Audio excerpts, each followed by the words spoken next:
Hello, everybody, and welcome to Adventures in History on this special Friday night edition.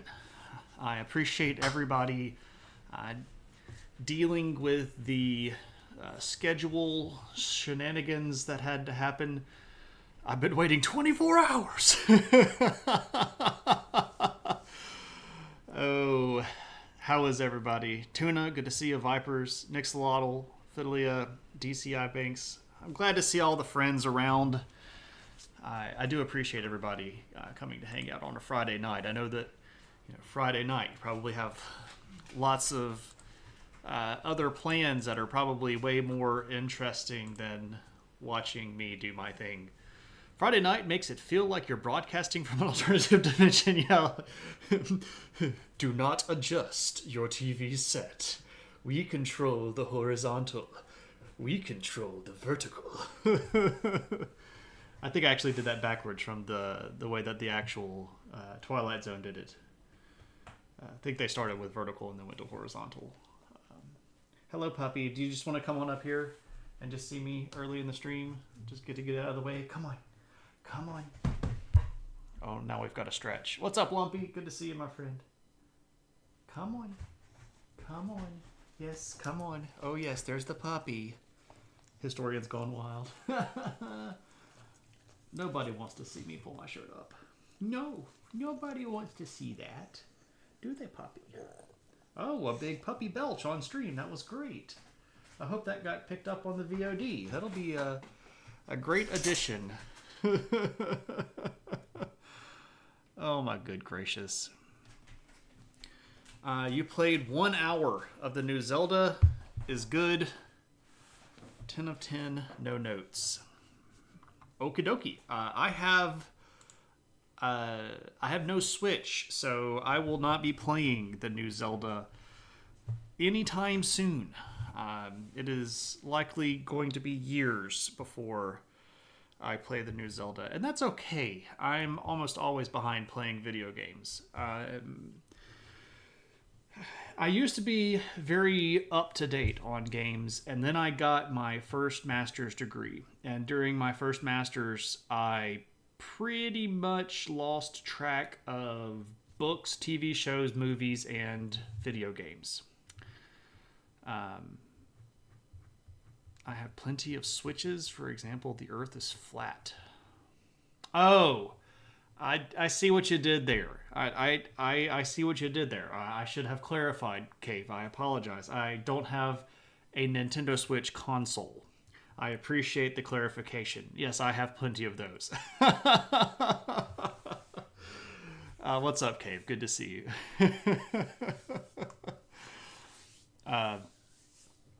So I got my first master's, and I fell really, really far behind when it came to games and TV shows and stuff. And then I managed to catch back up. And then we ran into a situation where my wife had gone back to school, and we kind of got back to not having disposable income, which was okay. We were fine with it. And then as soon as she got out, I decided that it would be the great thing to do for me to just continue to torture myself personally and go get another master's degree, which, of course, takes a bit of time out of your schedule. Yeah. Sociological analysis of the land of Hyrule. I don't even know what I would do with that. We all have our own little races, and we stay in our little corners, and we don't associate very well with each other. One life, many masters. Yeah, well, it's okay. But that got me pretty far behind in games, and then I started being a bit more selective about which games that I bought, and it's really hard for me to spend full price for a game. The last game that I've bought at full price was Skyrim, like the original Skyrim. No doubt that's the title of the act.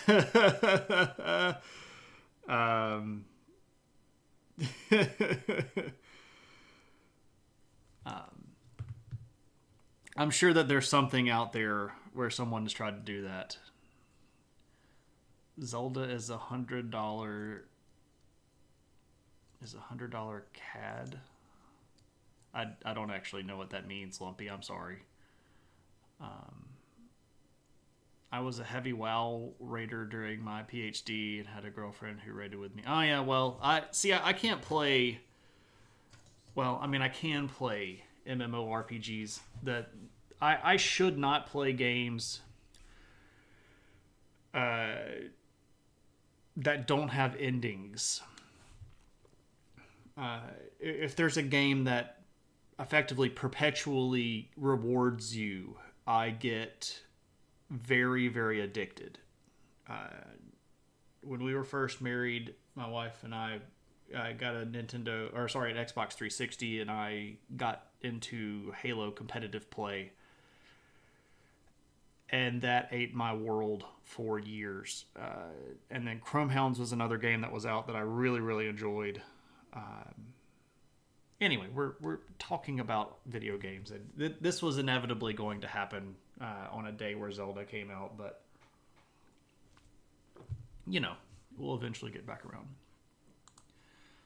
You've been flirting with getting an arcade stick and getting back into fighting games. Korea does love video games. Speaking of Chrome Hounds, it was always fun to stay up until about 2 in the morning when the Korean guilds started getting online. And I remembered how scary Koreans could be from my StarCraft days.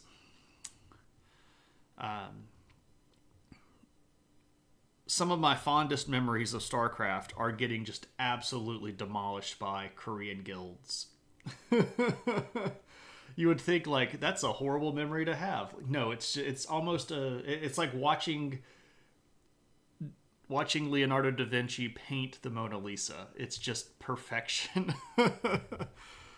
What's up, KP? You don't play anything multiplayer unless it's with the mods. Yeah. I typically don't either anymore. I don't have any real way of getting around doing that. I kind of got into PUBG Mobile for a little while until I realized that I was basically just using that as a crutch to take out emotional frustration. And when I started basically working on myself, I realized that it just made me angrier. So I haven't played that very much recently at all. Anyway, you don't touch multiplayer shooters anymore. It makes your blood boil needlessly. Yeah, I just had so much anger that I could take out on the game, and that sort of I started transposing anger at situations and lack of ability to cope into the video game. And then I realized that I was doing that, and I wasn't actually working on the problems that were making me angry in the first place. So then when I started doing that, I was like, I don't really need to play the game anymore. Anyway, let's talk about Korea. And as a reminder, we are in a new century. Last week, we started the 10th century. So this is, again, the year 900 to the year 1000. And we are going to be looking at a couple of different zones tonight. So you can see that we're not just necessarily zoomed in on Korea. We will be talking about the Korean Peninsula here quite a bit at the beginning part, but we are also going to sort of zoom out at the end here and talk about a larger empire that's going to start up here in the north. So we'll get her rolling here with the Koreans. It's amazing how much you free yourself up when you take care of yourself. It is. That's because you're all getting old and your poor reflexes remind you of the slow. No. I still have pretty good reflexes. I have really good first-person shooter reflexes. I don't know. I'll put it this way: when KP, Mac, and a lab coat and I were playing, we played Borderlands, we played Borderlands 2. We played Borderlands the pre-sequel. I was playing with a 360 controller, and they were playing with keyboard and mouse, and I was in many ways killing disproportionately more. Part of that was because KP was playing sniper, and he's just not going to kill as many as me. But it's just the way that it worked out. You liked Overwatch because strategy can make up for reflexes.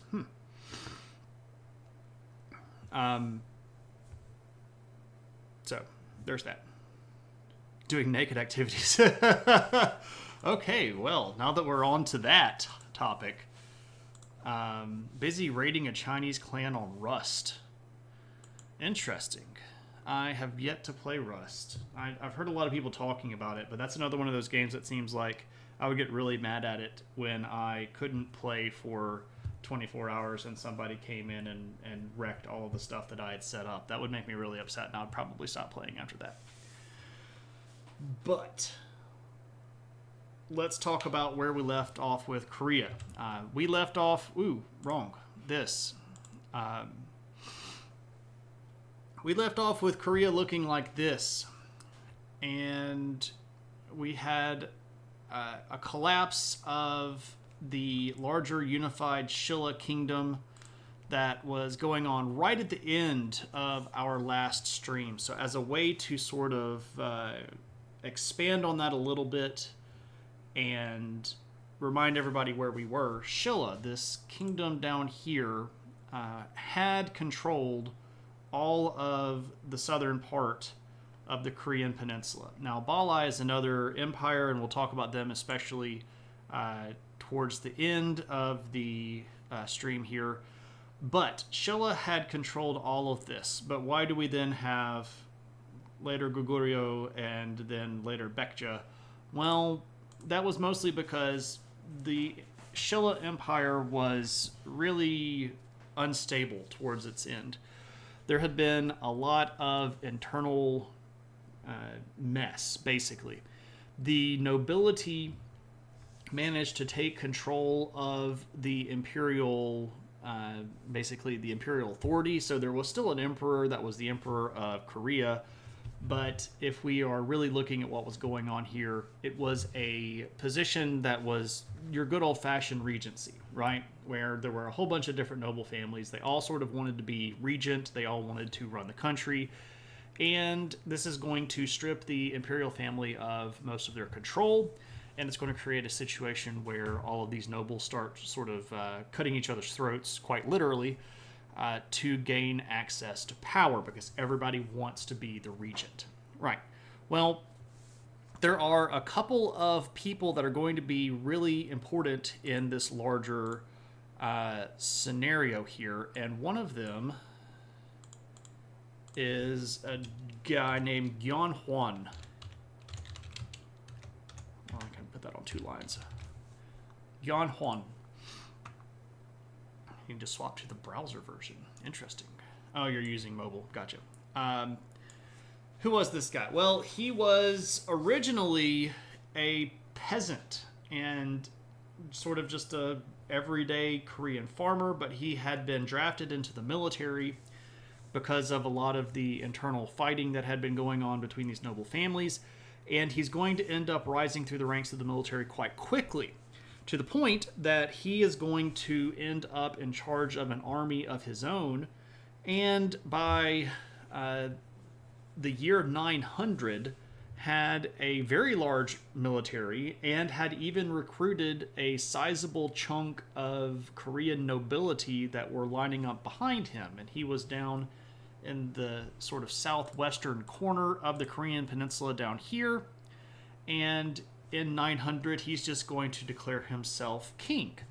And he wasn't himself any way related to the old kings of the country of Baekje, but he's going to declare himself king of a new reformed Baekje. Or if you use the Korean word that is used to refer to this kingdom is Hu Baekje, or later Baekje. There comes a time during every Adventures in History stream where I remember to check the episode's pun, and each time, 5 seconds later, I wish I hadn't. Well, you know, there's a reason, right? And by the way, this gun is different than this Geon, and this guy's going to end up being a lot bigger than this guy.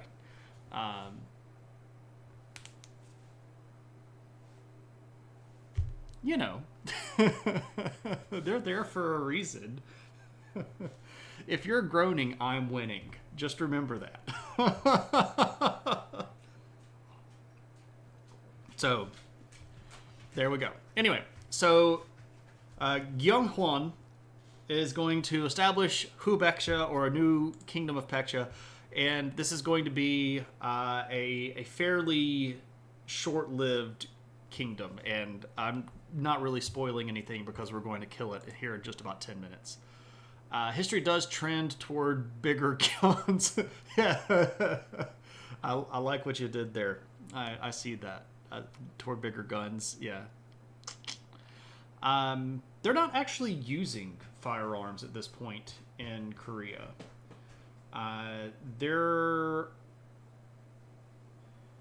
Gunpowder exists, but it's not really being used in the way that we would think about it being used at this point. What's up, KP? Good to see you. You're back. Just wait, it'll happen. Yeah, we're getting there. It's actually not too terribly far away. Not too far away at all. Well, I mean, it's several months away from now, but, you know, historically speaking and chronologically speaking, not so far.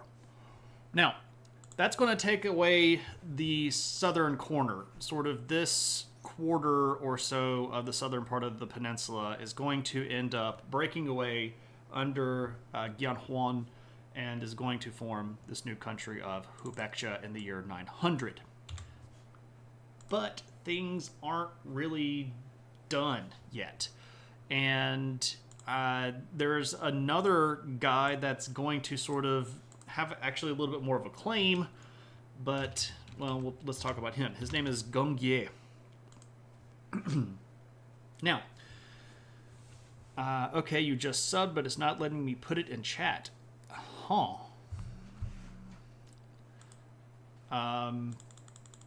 Thanks for being Spartacus anyway. I appreciate that, man. You'll Spartacus yourself. Yeah, you might have to hit a refresh or something. Allie, what's up? Good to see you.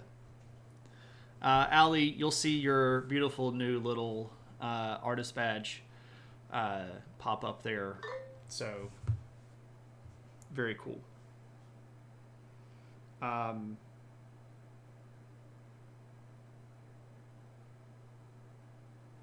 sorry. My grandmother is in the hospital right now, so I'm getting text message updates from my mom. I apologize for having my phone around and then just, you know, staring at it, but stuff happens, right? She's doing better, has a positive prognosis, but has some stuff to get through if you're worrying.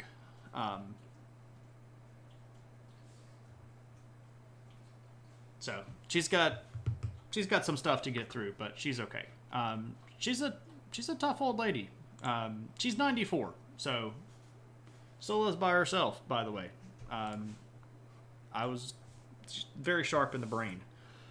Body, it's 94 years old, right? So, yeah, she's on the right direction.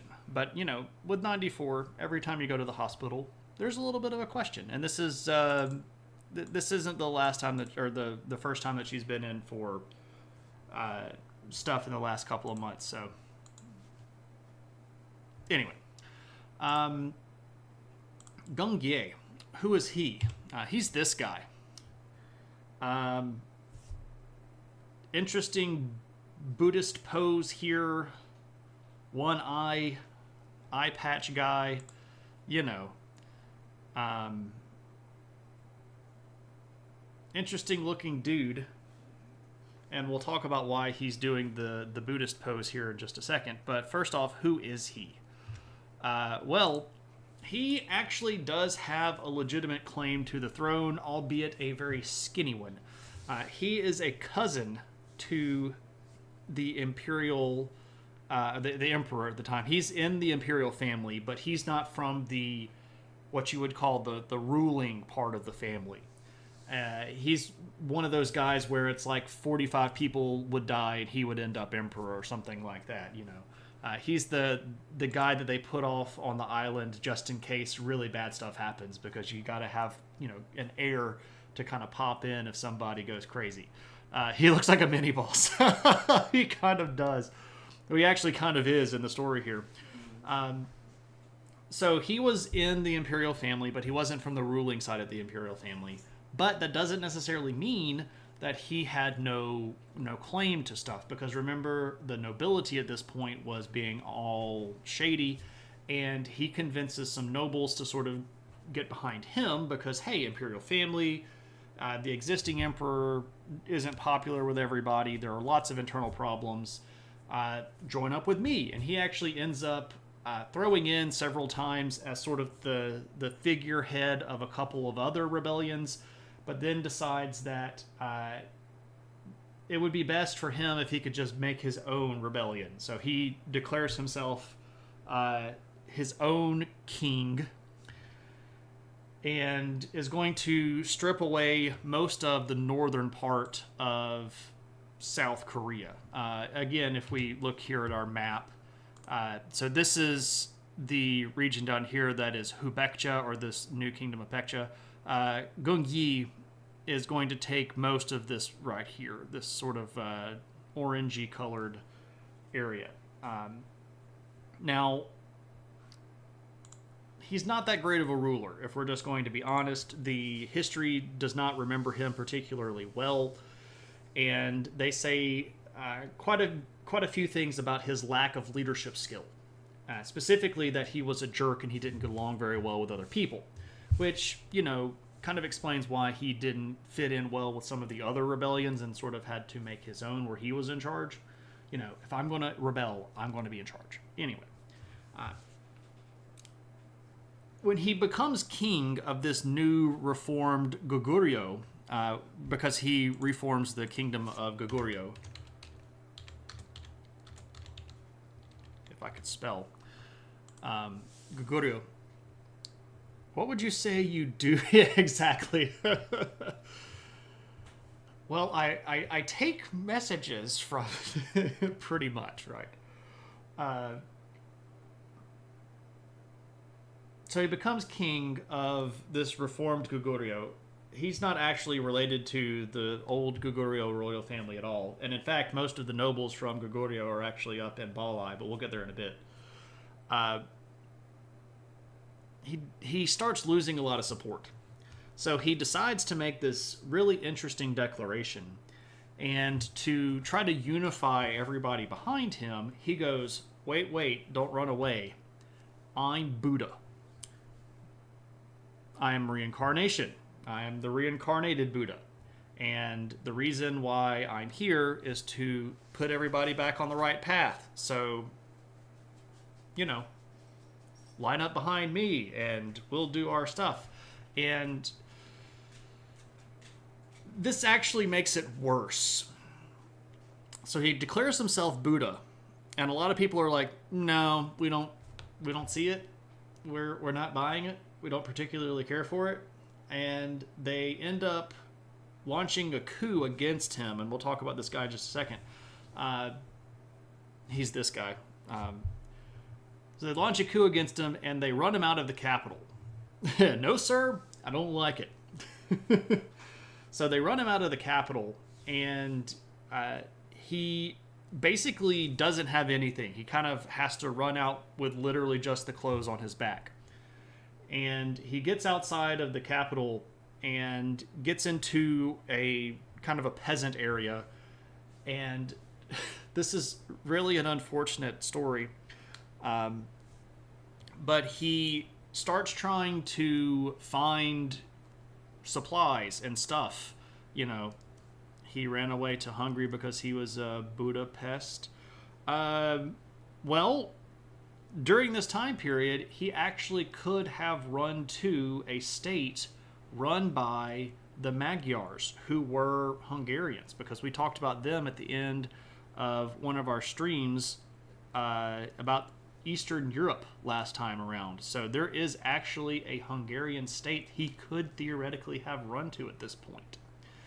Now, Budapest was not a city at that time. Budapest, as we understand it today, is actually a very, very new city. Prior to that, it was two cities on either side of the river. They only mushed it together as one city within, I think, like the last... I think it's been within the last 100 years or so, but that might be off because I keep forgetting that it's 2023, and that means that 1923 was 100 years ago. Ugh. Time, right? Anyway, if somebody could Google when Buda and Pest merged into Budapest, that'd be great. I'd appreciate you. You could put my... Well, I have the power of the magic internet here. I could do that myself.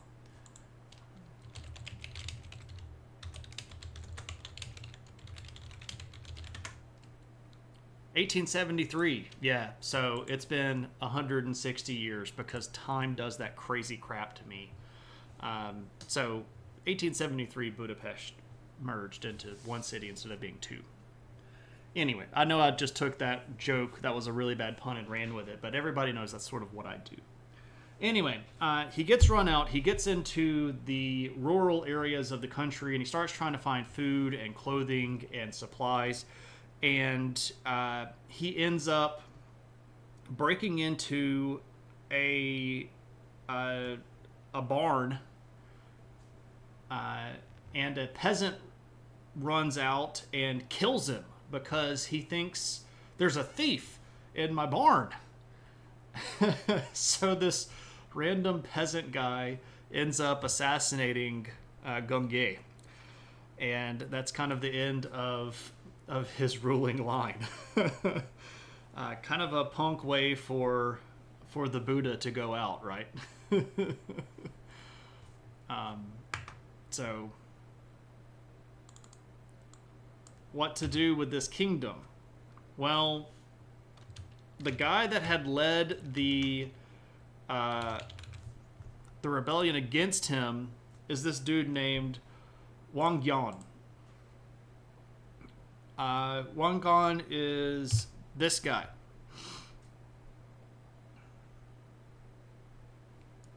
Very stately looking dude. There's a snake in my boot. And as Anyong? No, Wang Geon.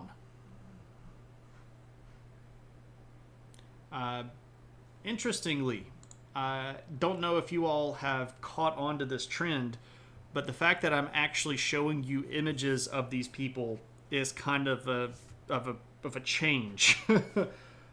Korean rulers don't tend to have a lot of images made out of them.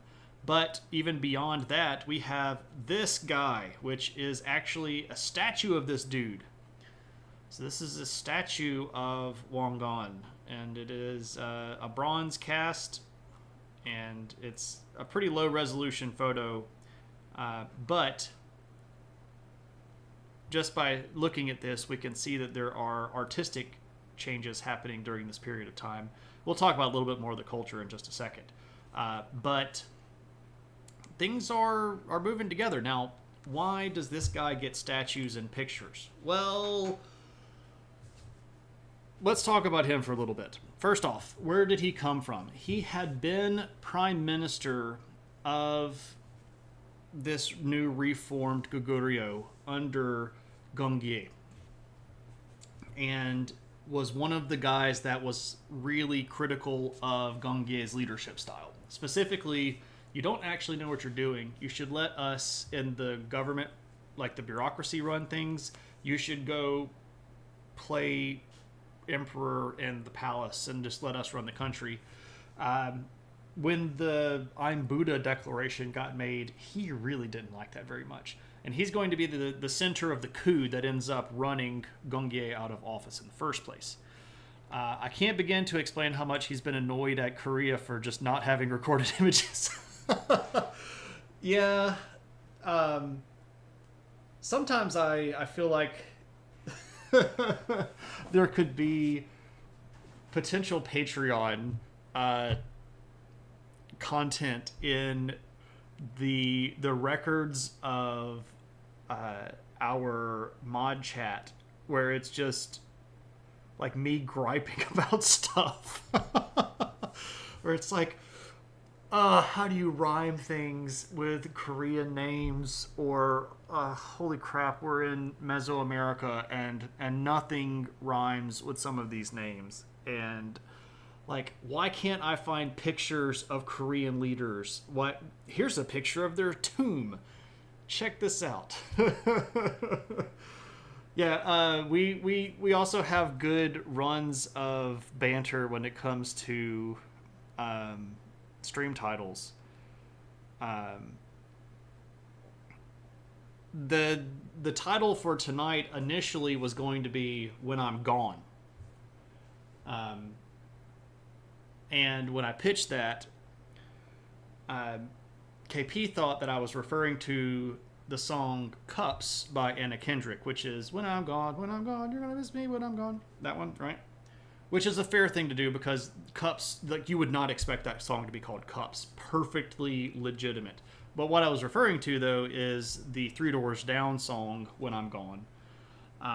But there was a bit of like a potential fuzziness there, and I didn't want it necessarily to be fuzzy. I wanted it to be kind of clear what song I was going to pun. And then I pitched Gone Daddy Gone, which initially I just thought was a song by Gnarls Barkley. And then we had a little bit of a discussion about Gnarls Barkley, and I told both KP and Mac that they should really go listen to Gnarls Barkley.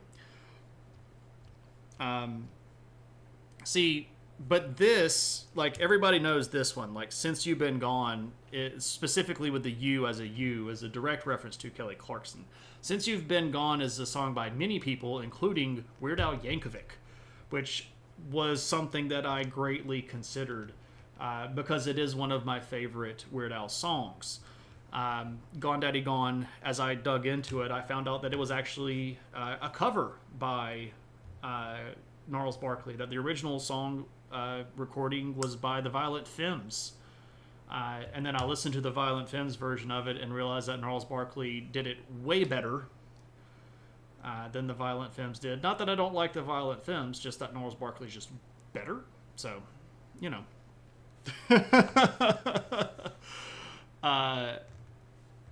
There are very few stream titles where the first thing into my head is what goes on the board. And there are some times where it's literally just, I have no idea.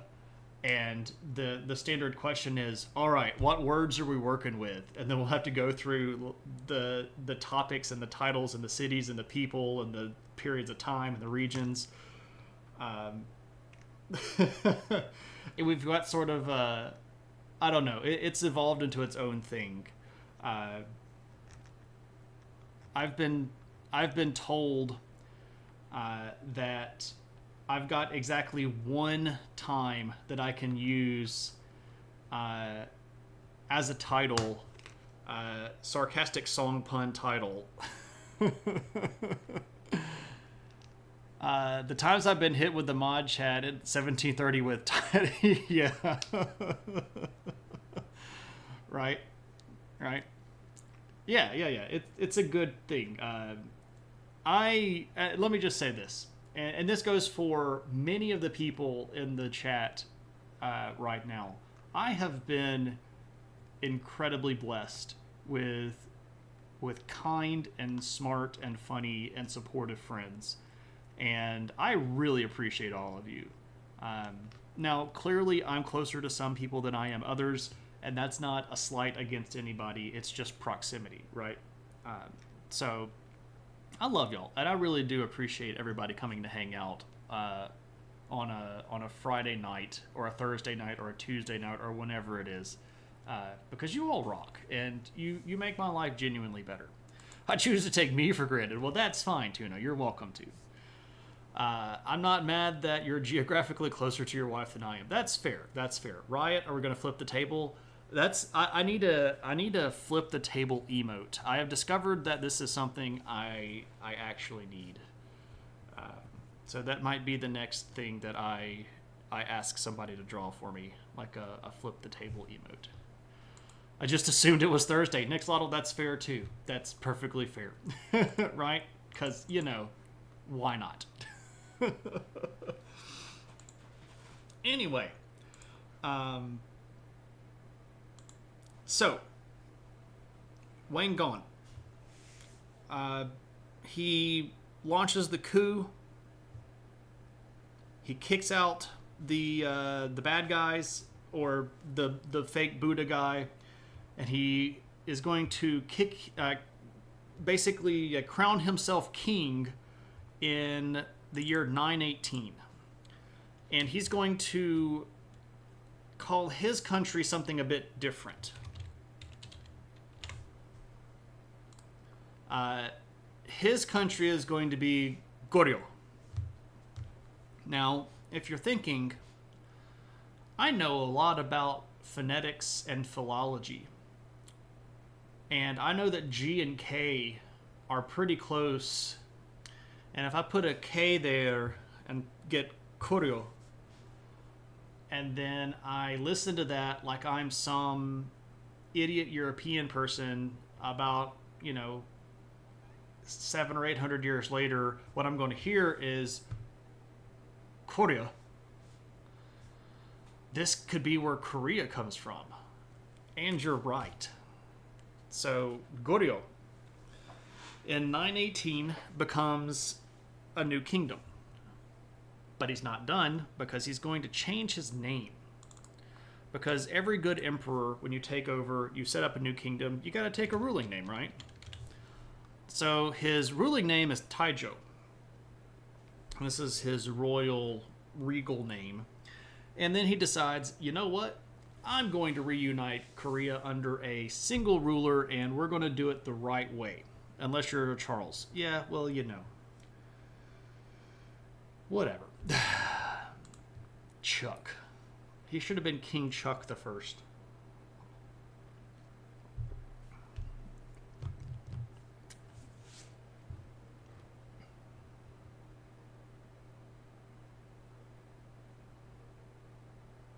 I'm thinking of so many jokes that could have been made out of that.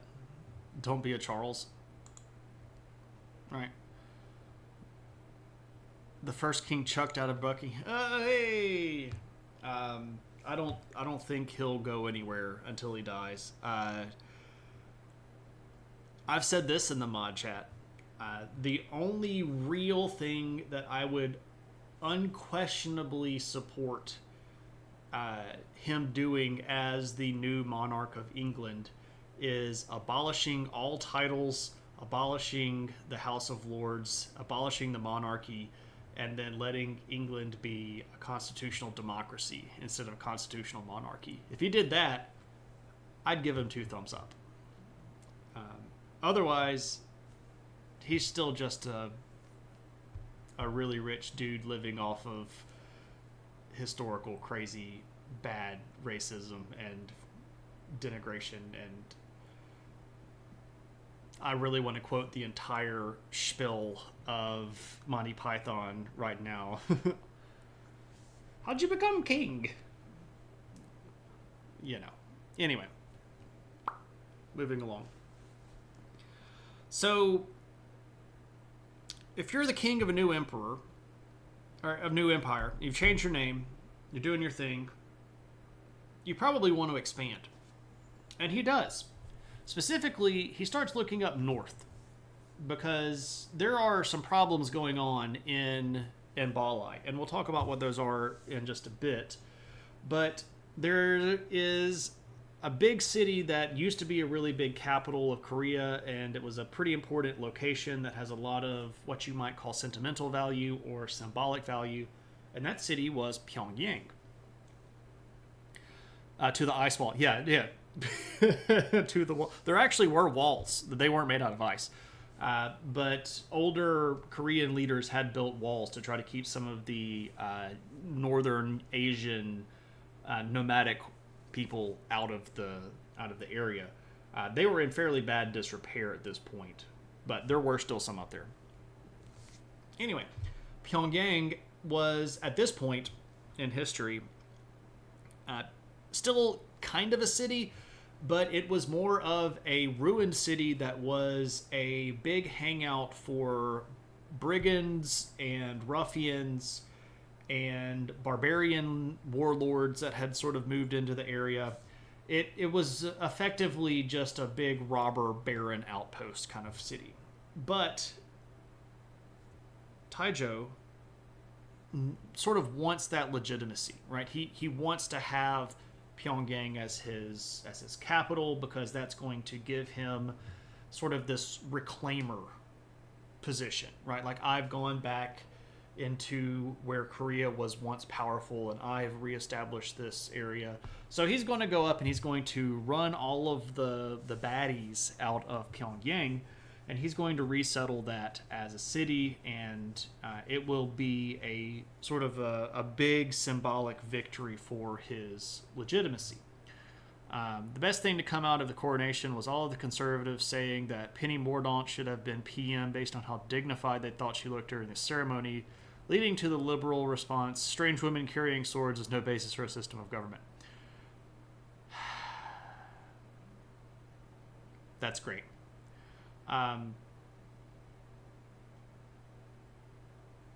If she had run against Sunak, I think she would have beaten him.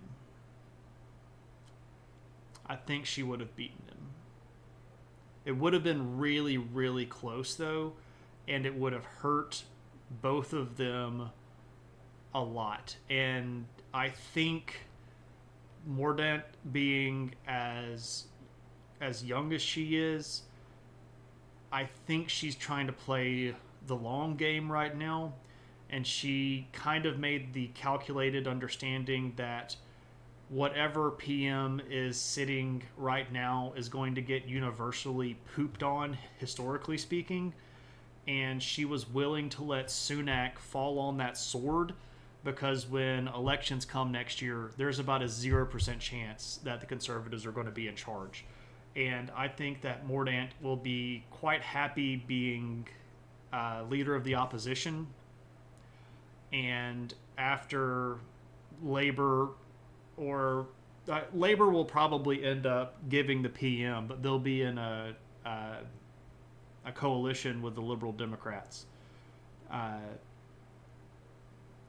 And after that happens, and they prove that they can't necessarily fix a lot of the problems as well as they had hoped to, and the conservatives end up moving back into power, I think that Mordaunt stands a lot better chance of being a lasting prime minister maybe 7 years from now. I think that's probably the calculus that was going into her head. If I were her campaign manager, that's what I would have been telling her, right? You don't want to be PM right now. You just don't want to. Labor are just conservatives light under Starmer anyway. That's the thing. Like, they're going to take over and they're going to effectively do the same things with just more spending and slightly lower taxes for the businesses that they say are good businesses. They're not actually going to give a lot of relief to the average person. They will spend more on the healthcare stuff than the conservatives will, and that will probably win them a little bit of favor and probably keep them in power at least through one election cycle, if I had to guess.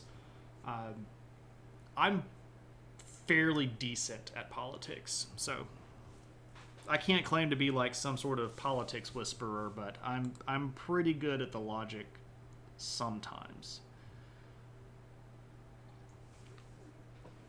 But, anyway. Ba-dum-bum-bum. So, name every politician. That's a fair cop, Love Cuppers. I can't do it. I can't do it.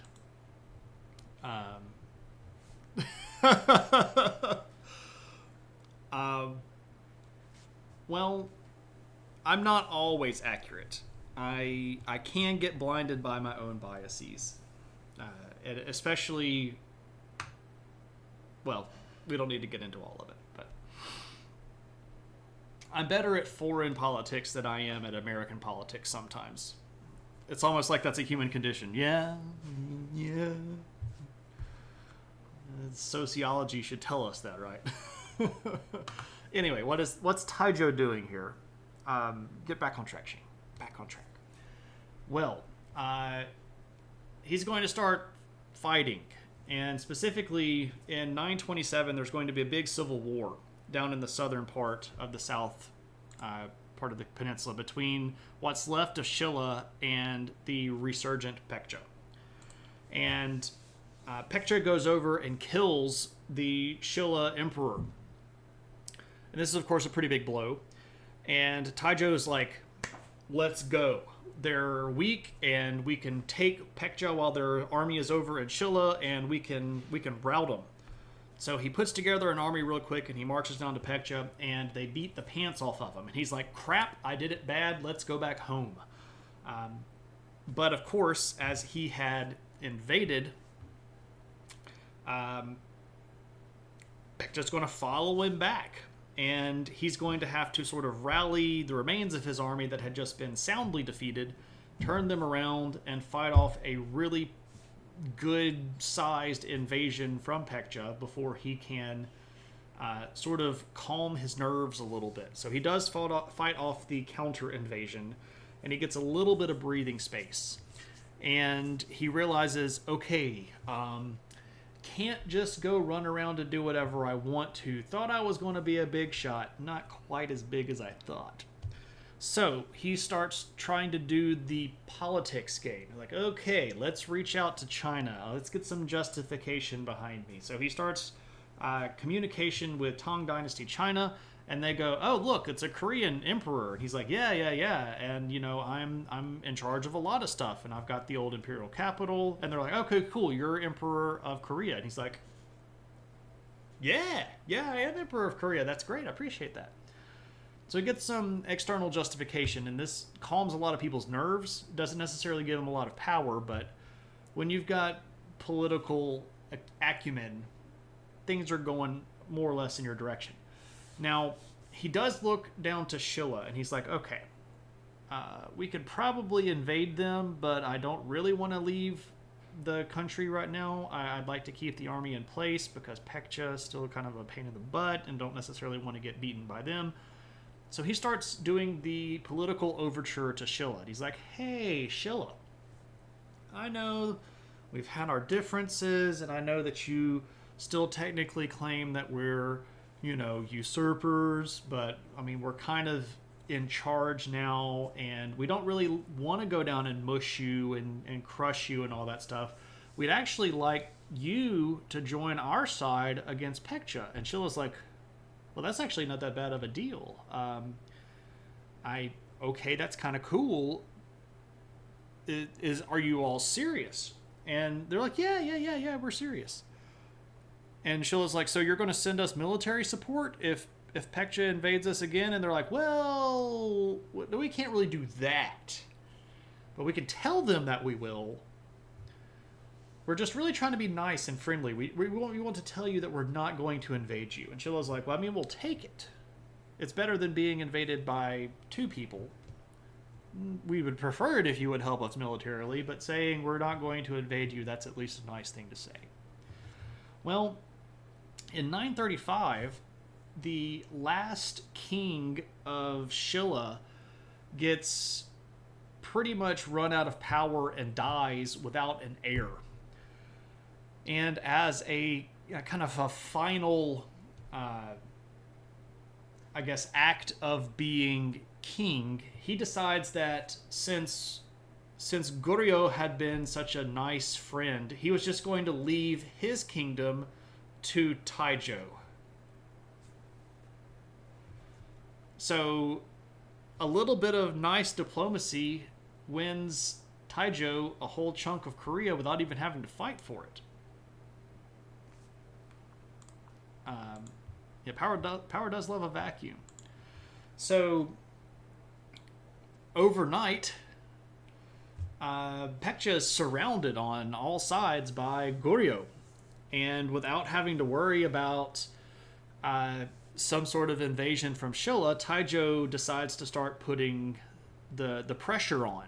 Now, Baekje was already not doing so great as it was because there's a whole bunch of stuff going on internally. We don't necessarily have time to go into all of it, but suffice to say, there was a civil war going on inside of Baekje, and there were two brothers. There was the king, and there was his brother who was supposed to be king, and they're fighting each other. And they're basically going to both wind up dead. And then with no king in Baekje, Taijo's like, I think we'll just claim your territory as well. And he moves his army in and claims the territory. So he ends up with all of the southern part of the region without even really having to do a whole bunch of fighting for it, which suits him just fine, right? Now, when he takes over, he's got to do a lot of stuff, and the remainder of the 10th century that we're in, you're like, does he suddenly get stabbed in his bath or something? Does he trip and fall down a flight of stairs and break his neck? Does he fall off of a horse or something?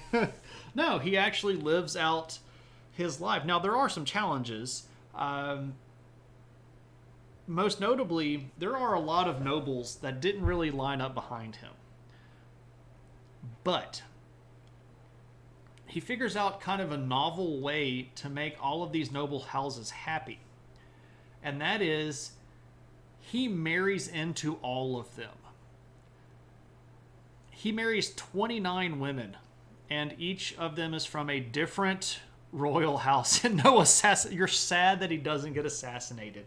What kind of spoiled individuals have I brought to you? I mean, we had an assassination earlier and nobody even hit the assassination command. Gung Ye got assassinated by a peasant in a barn and nobody even assassinated him. Some fates are worse than death. I mean, he wasn't having to deal with all of them at the same time, but 29 wives is probably a lot of wives. Oh, okay, yeah, I guess that is a lot of wives. I mean, compared to other rulers, not necessarily that much, right? That was an accidental assassination. It doesn't count. I guess, yeah, fair enough. 29 wives is probably... Fair enough. I need to get a quote maker. That would be a good quote. I know that there are bots where you can add quotes and then somebody can hit like a random quote thing and it'll spit one out. That would be a good thing to add. I have never really played around too much with chat bots before though. So maybe over the summer when I have all of this free time that I keep telling myself I'm going to have. Anyway, with all of the nobles married into the royal family, this solves some of the problems, but of course it is going to cause other problems.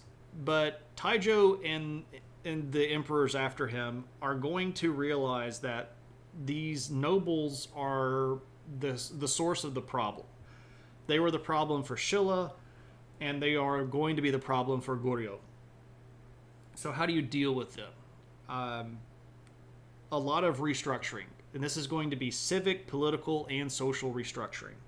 The Shilla kingdom and the larger Shilla unified empire had this really, really rigid social structure where it was almost a caste system. And nobles had been stuck in these high positions for generations and generations, and they had entrenched their power, right? Yeah, he was pretty much going to end. Well, I mean, he did run the previous king out, so he was, you know, he wasn't all nice and happy, but he ends up being kind of smart about it. So, uh, these nobles are a problem, though, and one of the ways that he's going to start fixing this problem is by redistributing the land. And land is going to now be a system of taxation. So the emperor is going to give you land, and with sections of land come tax receipts, basically. So I'm not necessarily going to tax you as an individual. I'm going to tax this area of land. And whichever person that I want to put in charge of this land is going to be the one that does the tax paying on it. So instead of tying a tax bill to an individual, this is going to be a tax bill on a plot of land. And if you don't want to pay the taxes, that's great. I can move you. I can pick you up and put you on another piece of land if I want to. And if you complain about the taxes, you don't have to pay the taxes there. I can take all of your land away, and then you won't have to pay any taxes because I'm not taxing you. I'm taxing the land that you live on. So it's a pretty ingenious system here. 1% have been abusing their positions for generations and made things worse. Well, you know, it does happen, right? So this is a new system that works pretty well. Also, he's going to restore a lot of people to noble positions. So when Shilla unified the empire back in the 900s, or end of the 800s and into the 900s, a lot of people had been kicked out of nobility because the emperor of Shilla wanted to flex their muscles and make sure that everybody knew who was in charge. The emperors of Goryeo are going to restore a lot of these nobles, and this is going to serve as a interesting, like, you would go, wait a second, if nobles are the problem, why would you make more? Well, if you make more of them, that means they're going to have smaller pieces of land, and they're going to have smaller bases of power, and it's less likely that one of them rebelling against you is actually going to cause that much of a disruption.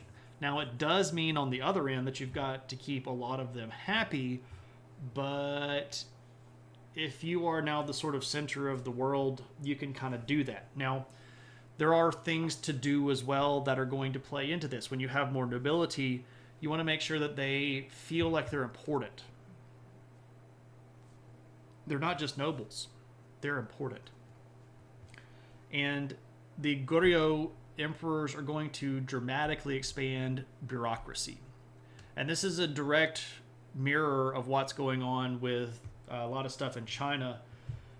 They're going to instill a lot of testing, right? So the Tang Dynasty had instituted these big tests that you had to take to be in the civil service. Korea's going to copy that and make more bureaucratic positions. So you're kind of flooding the market with people, but by testing them, you can actually make sure that competent people get the job, which I know seems kind of crazy. But this also is going to mean that you don't automatically get the position just because of heredity. If you are an idiot, you might not inherit the position, right? Just because dad's got it doesn't mean you got it. You gotta study. You gotta be competent. You gotta pass the test. Interesting stuff. The tests, by the way, made by the emperor and the imperial family. So they could change whenever they wanted to. They could demand that you retake them at any point. They could use this as a way to flex a lot of their imperial power, because the goal here that's happening in Goryeo during this time is a centralization of power. And this is going to also play over into the religious side of things. Now, Buddhism, of course, had been around in Korea going back several hundred years, and it had actually been a very big part of Korean rule. But they're going to sort of shift focus, and they're going to pick up a new version of Buddhism that becomes popular during this time that's called Sun Buddhism, which we in the West would call Zen Buddhism.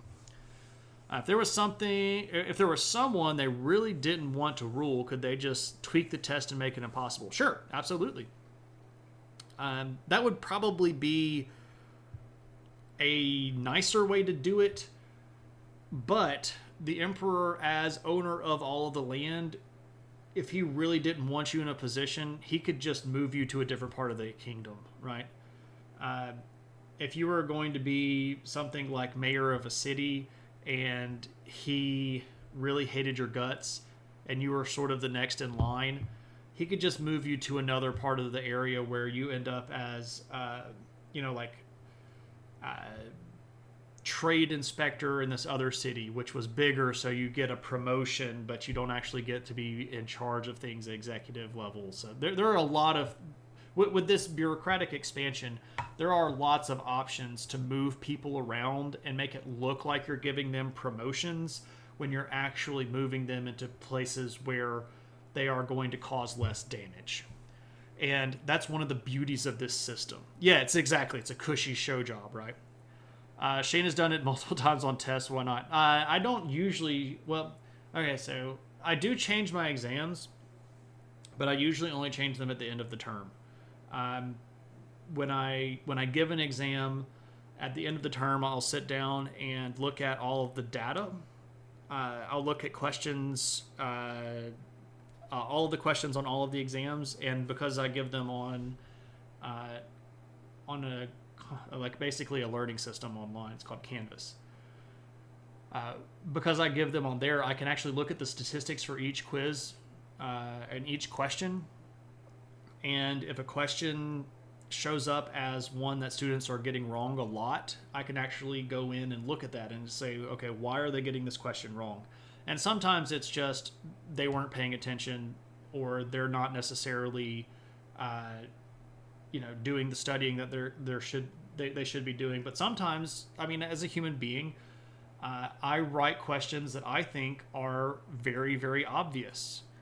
And with the, especially if it's like a multiple choice question, if I find out that, let's say 40% of the people got the question wrong, 60% of the people got it right, I'm not necessarily inclined to change it. But if out of 4 answers, 40% of them are the same, right? So 60% of them got the question right, they picked the right answer, but 40% of them answered the same wrong answer, then I have to start looking at this like, okay, why are so many people picking this answer? So then I have to go back and look at the question and say, is there a reason why this makes sense here? And I've changed questions for that situation. Like, okay, I can see why they're thinking that. And in that case, I will rewrite the question, because it's not my job to punish students, right? It's my job to give them the information and then objectively assess their ability to display that information.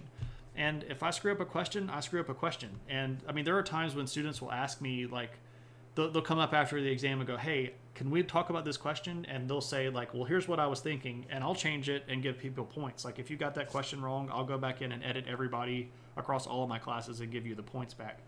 Because again, I'm not in the process of penalizing students, right? It's not really my point. Only who can yeah, exactly. Smokey the Bear. New question on the test. Do you like me? Yes, no. What's up, Frank? I wouldn't ask that question. I know that there are students that don't like me. And I don't like the fact that, okay, so this always sounds really harsh. And I say this sometimes in class, and it doesn't always necessarily come across the right way. You can make an A in my class and not like me at all.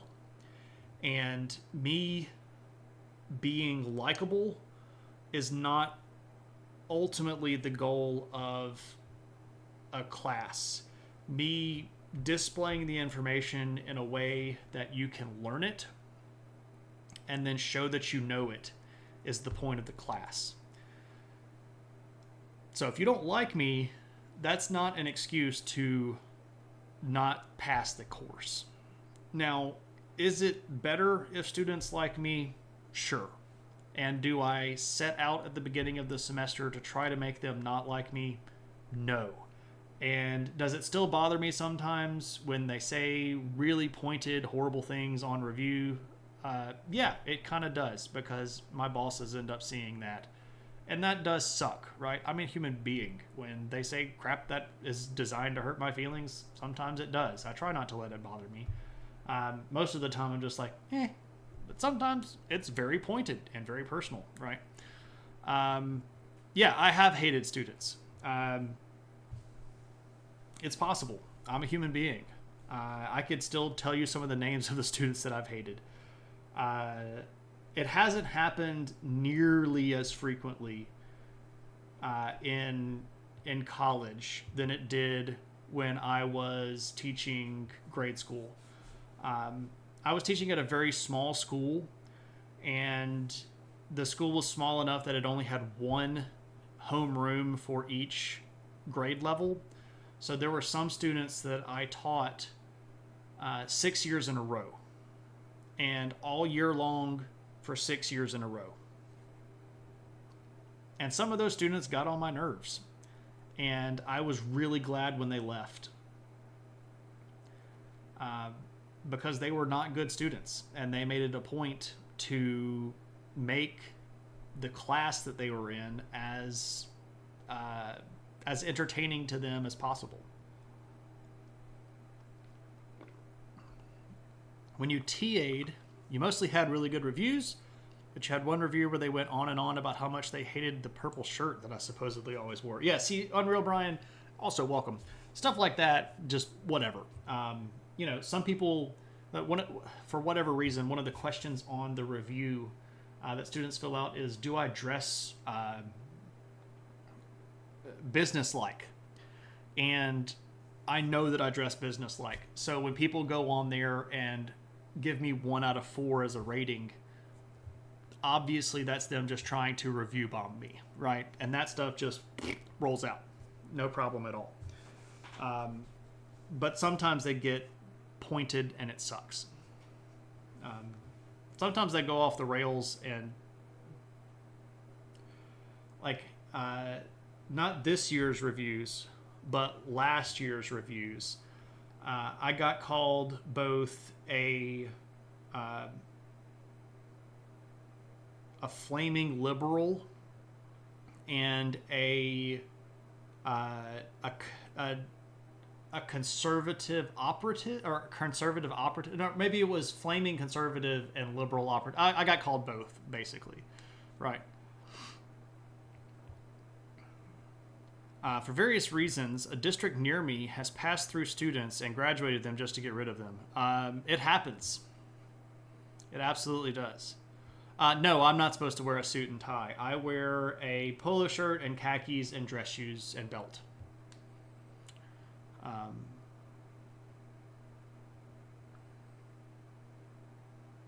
Speaking of review bombing, I have news for the end of the stream.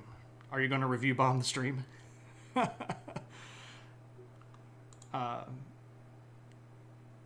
And left. Yeah.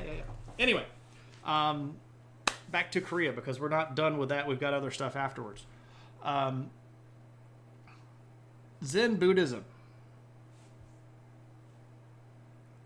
catches on a lot, but it's not necessarily the popular version of Buddhism in Korea at the time.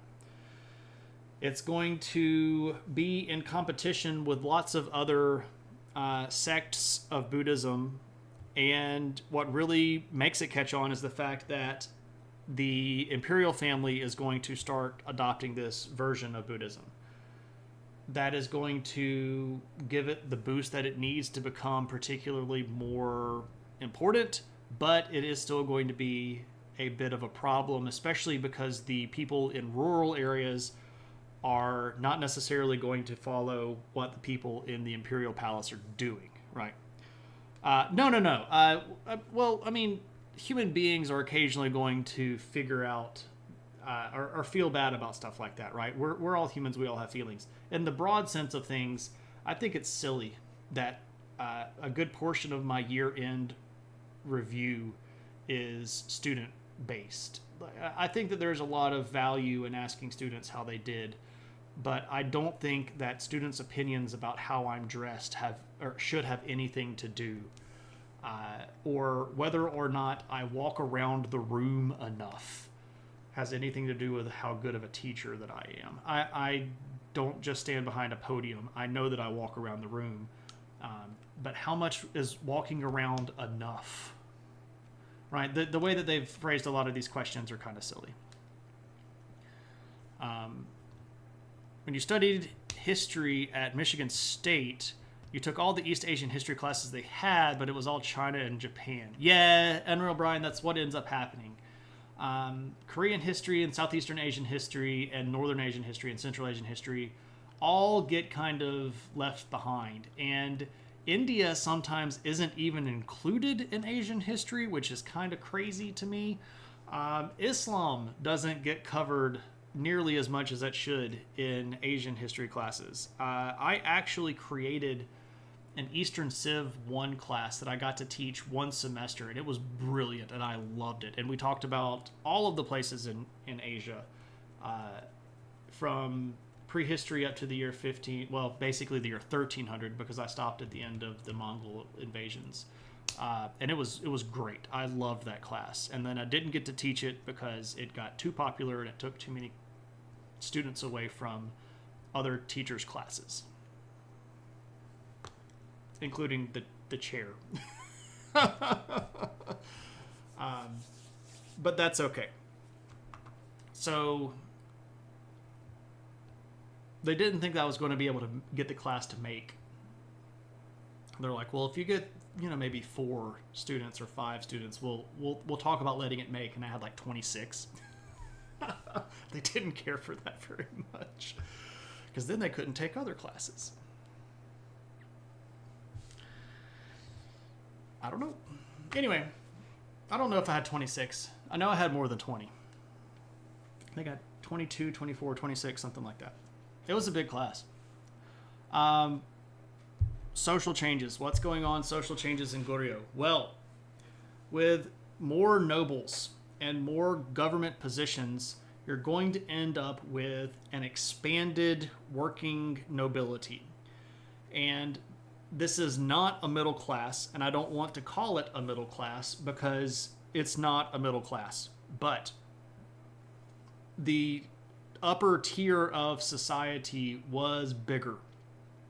And as it was bigger, this is going to require more stuff to feed it, right?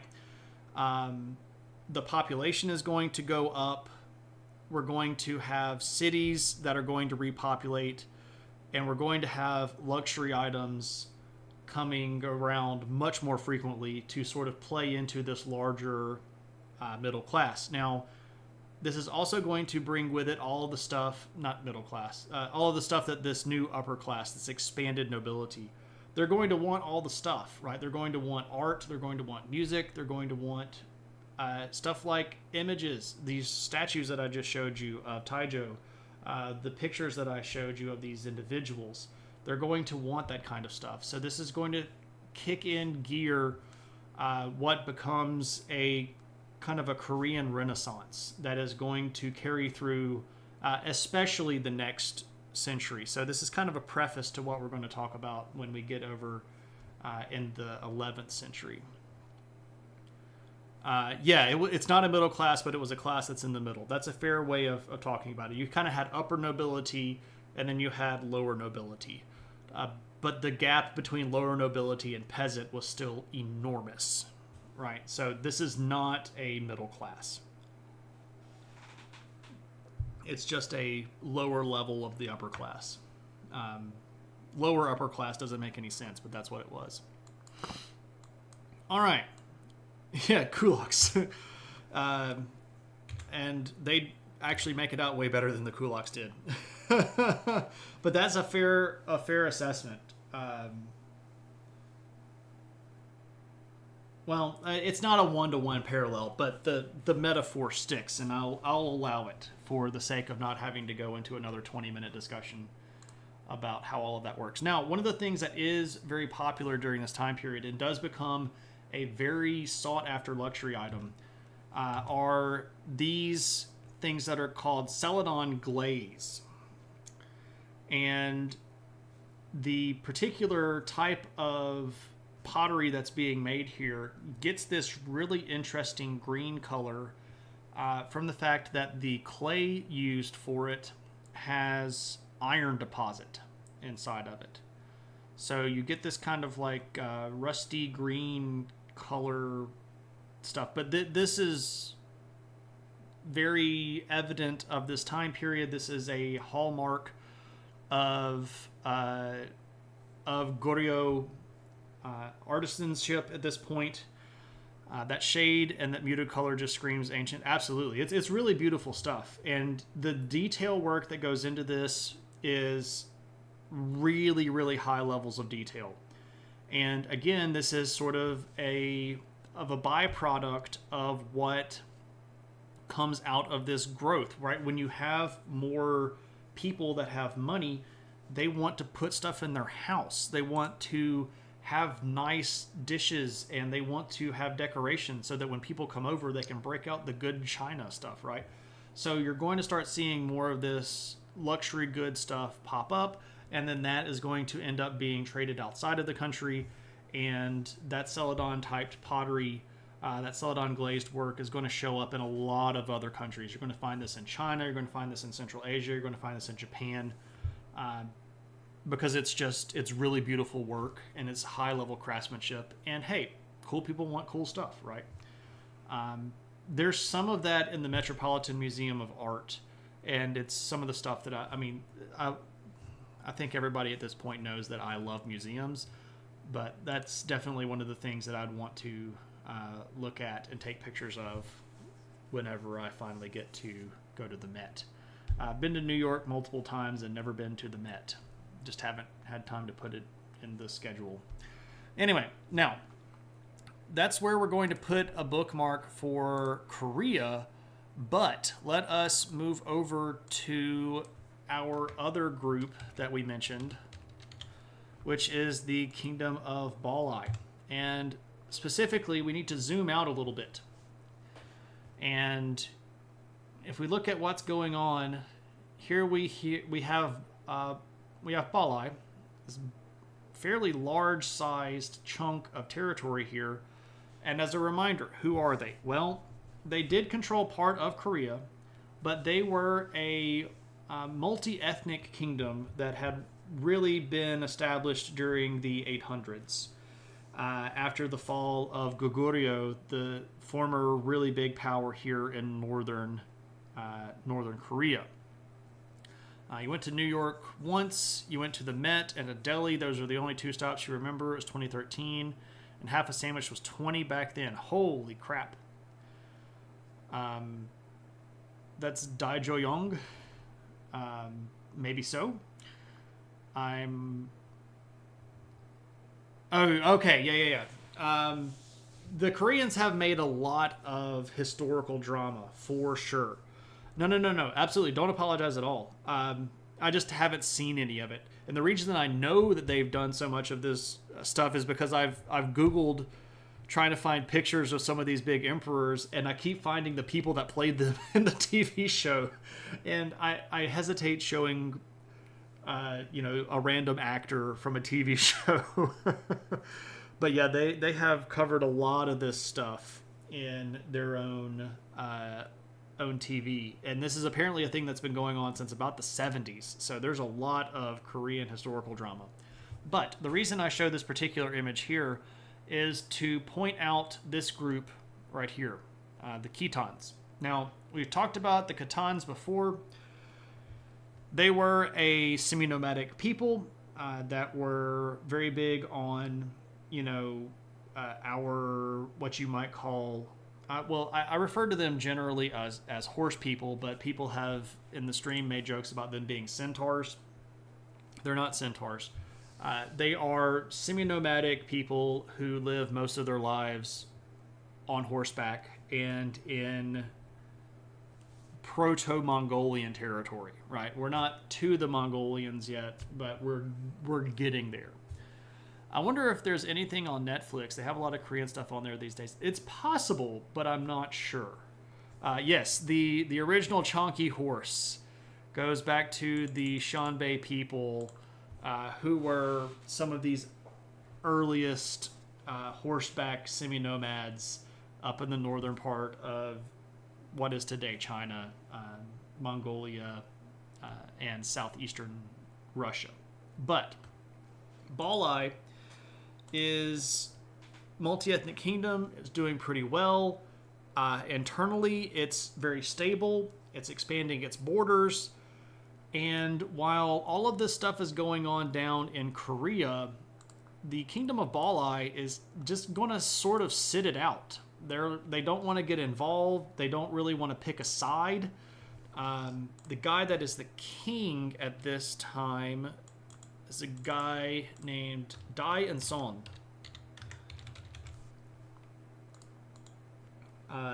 This is an unholy tangent, but this is the show. Let's see. Daijo Yong is a South Korean television series that aired from 2006 to 2007 on KBS 1. Tells the life of Daijo Yong, the founder of, Kingdom of Balai. Right. We talked about him, that would have been last stream, no, 2 streams ago. 2 Korean streams? I can't remember when. Back when we were talking about the 8th century.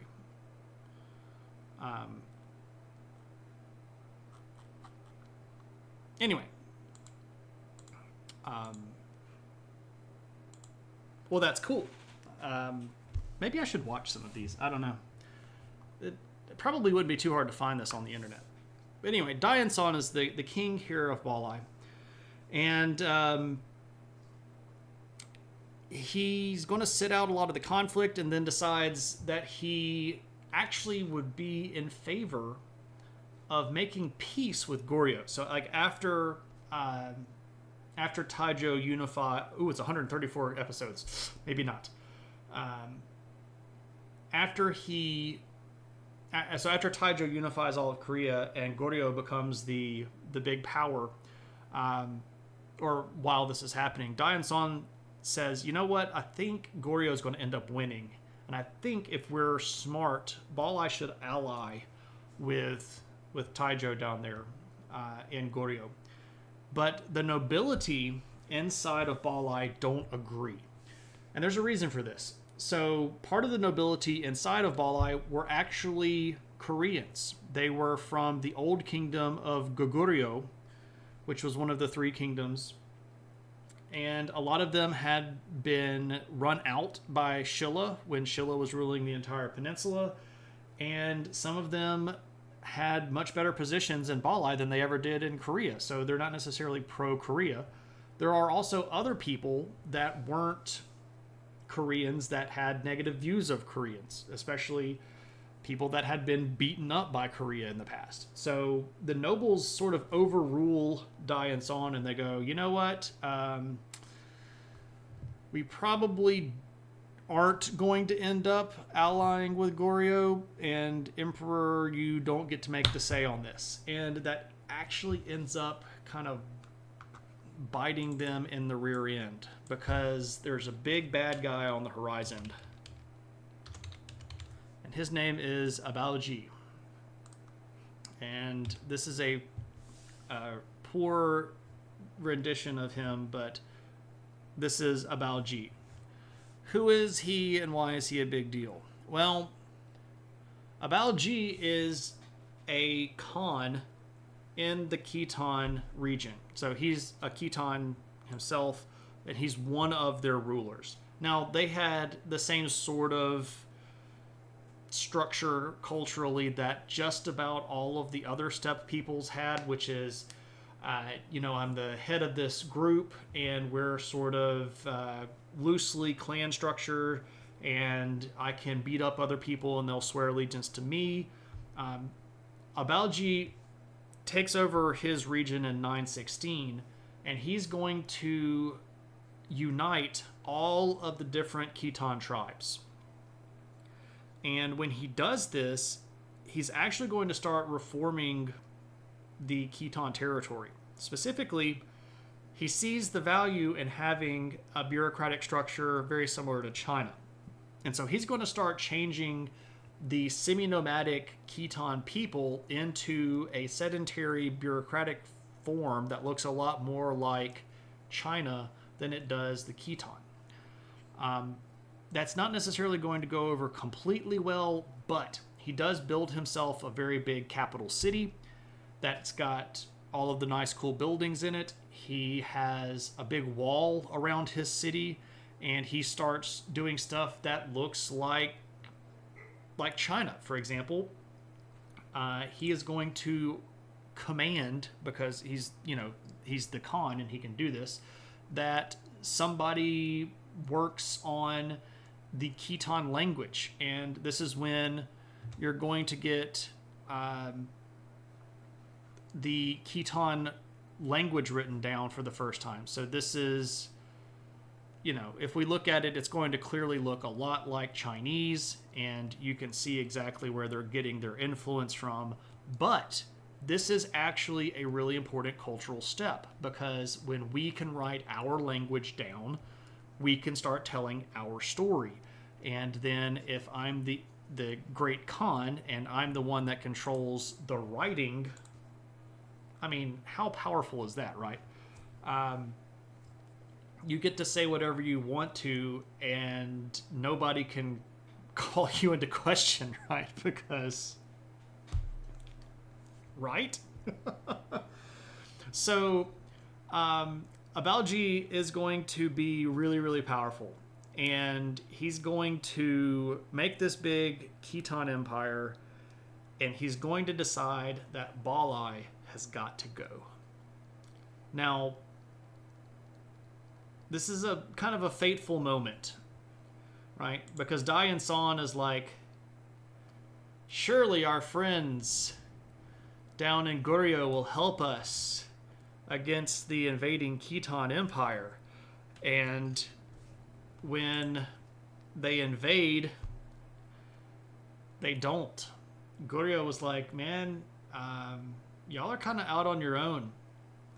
And in 926, Abalji is going to invade Balai, and it gets bad. Balai gets changed into a new country that they call Dongdan. And they sack the capital. This is Khitans. Khitans sack the capital, and they're going to kick out Dayan San and all of his family and kill some of them. And they're going to put other members... well, I think they actually put Dayan San in charge for a little while as a puppet king, but that doesn't last very long. Basically, Balai ceases to exist as an independent, functioning government. Abalji is going to be really, really powerful. At least that's how it's written. That's what happens here. But Goryeo doesn't really show up, and they don't help him. And there's a reason for that, and that was, well, I mean, just to be honest, there wasn't a lot of friendship. But Dayan San kind of saw this coming and was like, hey, we could use all the friends we could get. And then the nobles were like, no, you shouldn't do that. And what's really kind of ironic here is that a lot of the same nobles that spoke out against Dayan San making an alliance with Taijo down in the country of Goryeo, a lot of those same nobles end up running to Goryeo as a way to get out from under Khitan rule, because they'd rather be ruled by Koreans than Khitan, right? This is why number one rule is don't be a jerk, pretty much, right? Just be nice to people. Well, Dongdan is established in 926, and Abalji is doing his thing and is going to set up a new ruling dynasty that gets referred to in history as the Liao dynasty. I guess I should probably push that into 2 lines. Liao dynasty. Well, I did that wrong. Nope, I put that in the wrong zone, didn't I? Well, I guess I could put that up there. We'll just put it this way.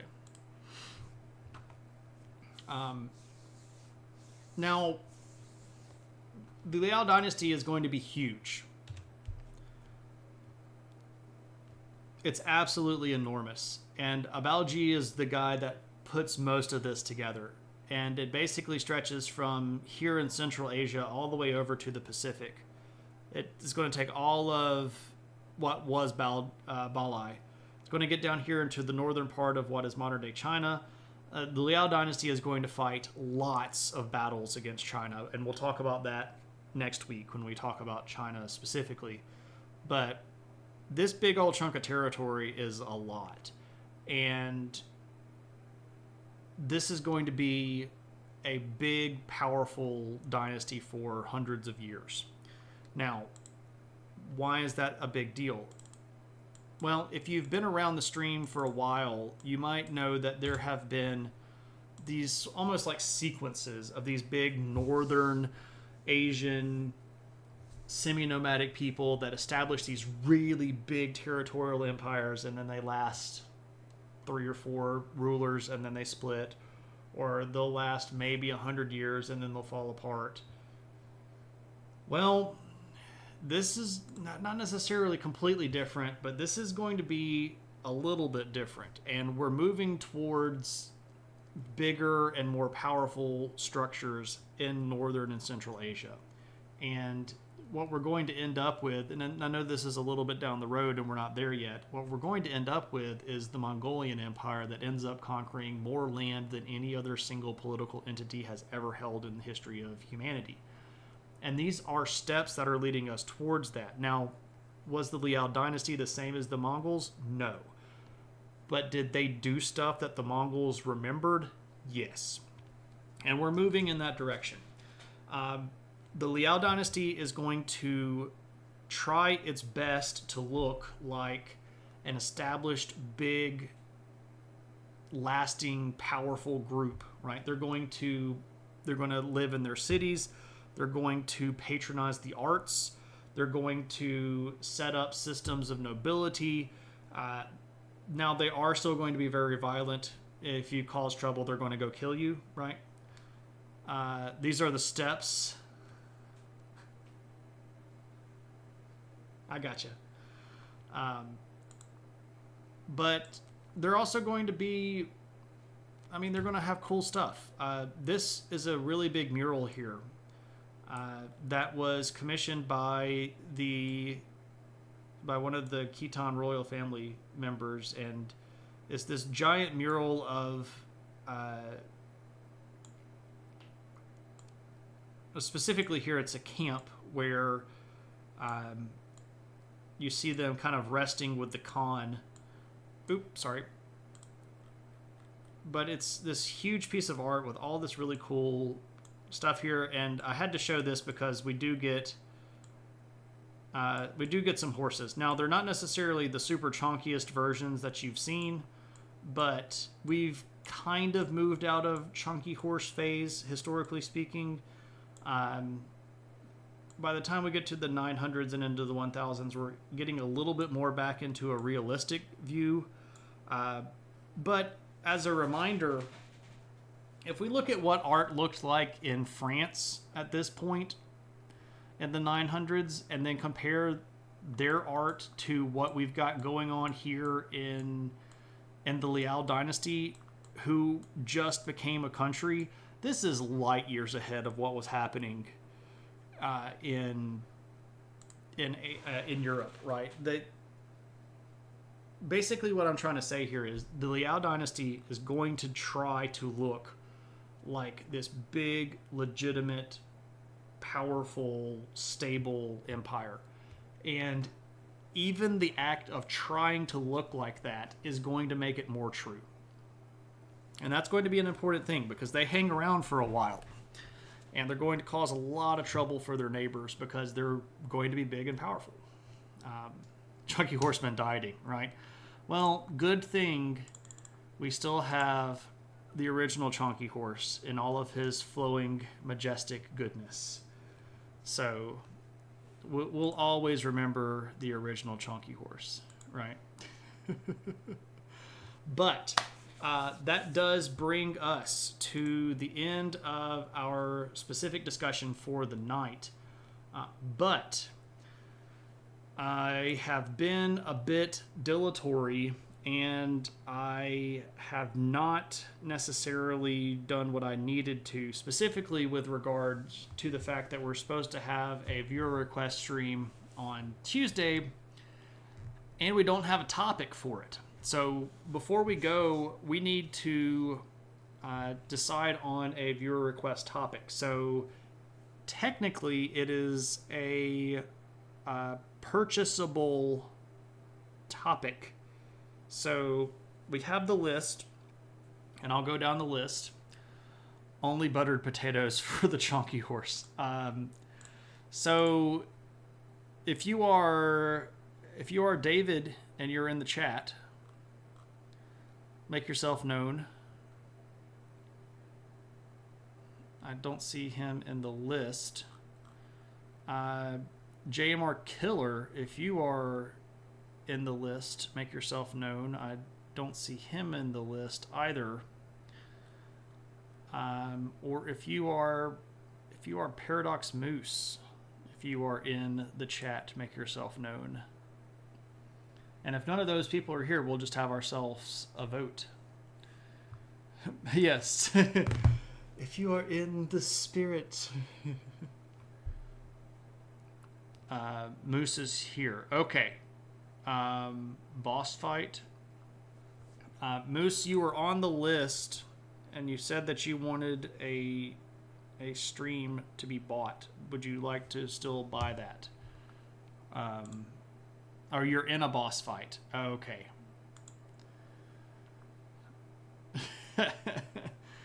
I'm being told what to do.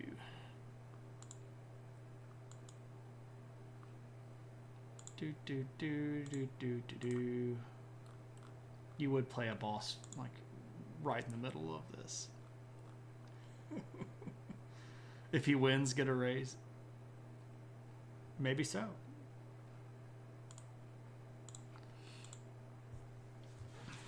I think, if I remembered correctly, Moose said that he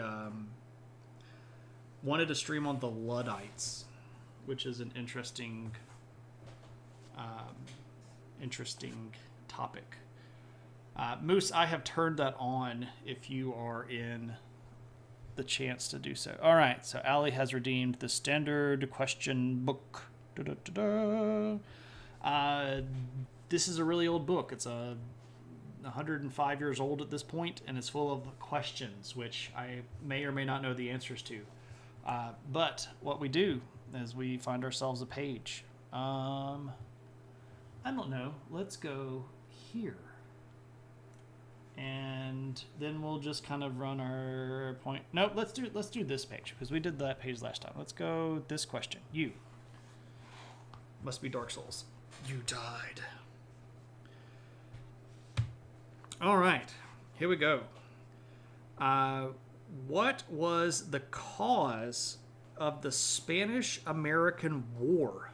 Oh, well, that's an interesting one.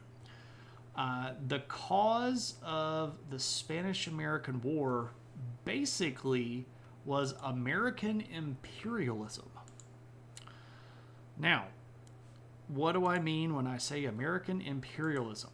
Well, America was building an empire in the late 1800s.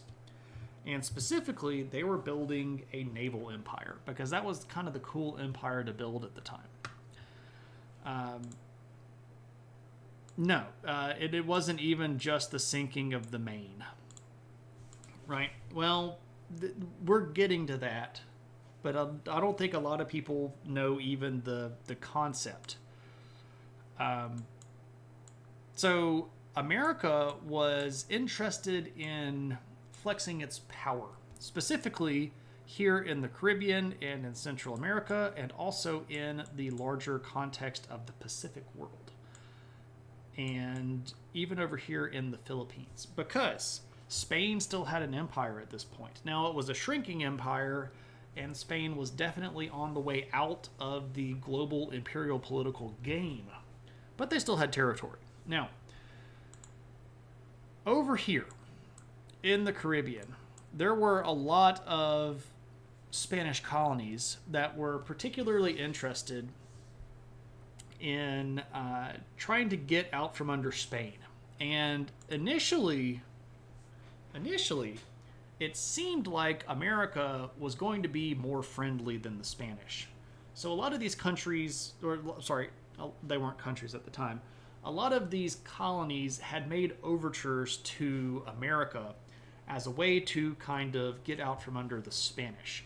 And because of the Monroe Doctrine, they were wrong. This is accurate. The Monroe Doctrine, made by President James Monroe at this point, almost 100 years before, basically said that European politics needed to stay out of the Western Hemisphere. So you keep your European problems in Europe. Don't you drag your European problems to the Americas. Or America's going to get involved militarily. And when we do that, you're going to end up paying for it. So this was a very bold statement that America did not have the power to back up at the time that they made the statement. It was more of a bluff at the time.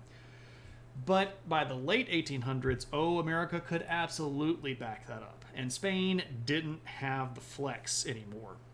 So when Spain started getting ticky about their colonies cozying up to America, America decided to call their bluff. And they basically started sending down warships to hang out in Spanish colonial water. And then one of these warships blew up. This was the USS Maine. And a bunch of journalists, including William Randolph Hearst, made this grand argument that the Spanish had blown up the Maine, and that this was a rallying call to end European imperialism once and for all, and America needed to be friendly to all these areas and go in and liberate these places. And in reality, what this was is an excuse for America to steal Spanish colonies under the guise of liberation, and then treat these areas like crap until now. Let's just be honest. Until now. Because one of the areas that they got was Puerto Rico, which we still treat like crap as a country today. Cuba, one of the biggest reasons why Cuba decided that they wanted to go communist is because America rewrote their constitution in the 20s and basically forced them to say, we won't do anything without America saying so. And then America was a jerk to Cuba, and then they went communist. And then we tried to kill Fidel Castro for 50, 60 years. We also took the Philippines and Guam and a lot of other territory, right? So there we go. That's how the Spanish-American War got started. Until it implies it ended. Yeah, pretty much, right? Nonsense. We don't treat Puerto Rico like a country at all. For sure, we treat them like less than a country. You have this, I have this. We've got really big Navy that's very modern. You have antiquated Navy that can't stand up to it. We take your land. Yeah. To be fair, we gave up the Philippines pretty quickly in the scale of colonialization. We gave up the Philippines mostly because it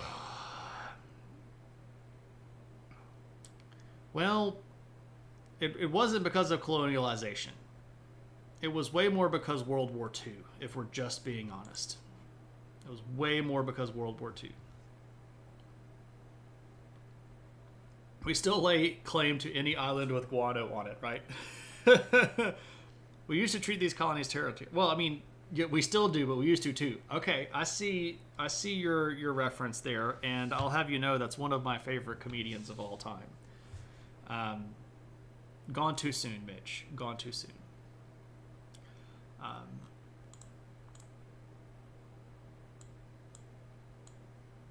We gave up on it because we took Okinawa.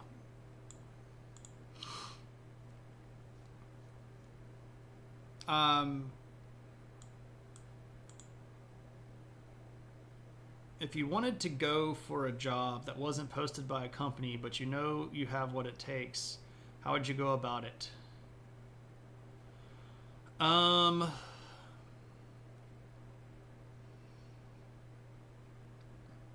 would figure out who my boss would be at the new company and figure out how I could get in contact with them directly, not go through HR. And I would set up a time to meet or speak with the person that would be my boss and then tell them directly why they needed to hire me. If you try to go through HR, they're probably going to stonewall you, right? Because HR departments almost uniformly think that they have more power than they actually do, which is a really weird thing, right? It's just really weird that HR feels like it runs this show so much. But yeah, I would go find the boss and then talk to the boss directly.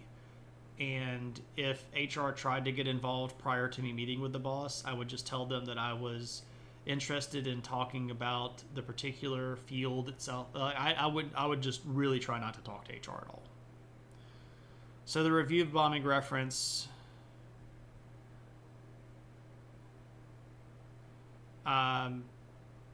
Yeah, I'm not going to watch the Netflix Cleopatra thing, and it has nothing to do with the review bombing and everything to do with the fact that they're calling it a documentary when it is actually a drama, and I have genre issues with that. If you're going to make a documentary, make a documentary, and if you're going to make a drama, but call it the same thing, right?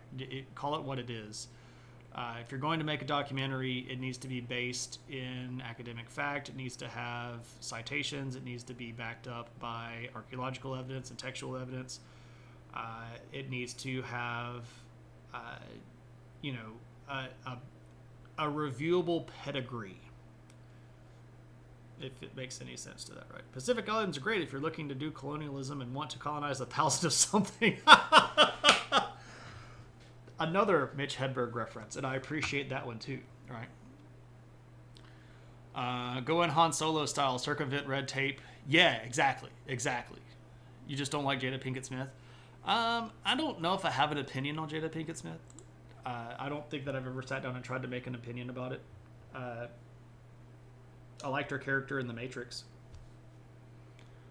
I think people surface level say HR has power in the same way they claim that they listen to their ethics committees. Fair enough. Fair enough.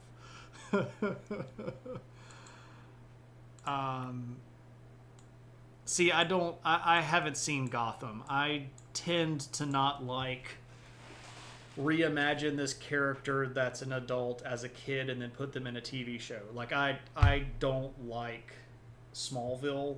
I thought that show was kind of dumb.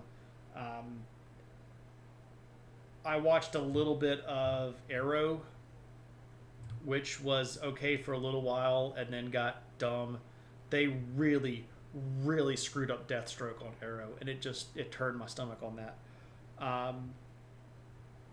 The Flash was okay until they started screwing around with the timeline, which is always the problem in Flash. That gets them in trouble all the time. I do think that if DC was intelligent, they would end the Flash movie with Grant Gustin being the new Flash. I do think he's way better than Ezra Miller as Flash. Grant Gustin is exactly what the Flash should be. Just kind of that stuff to me.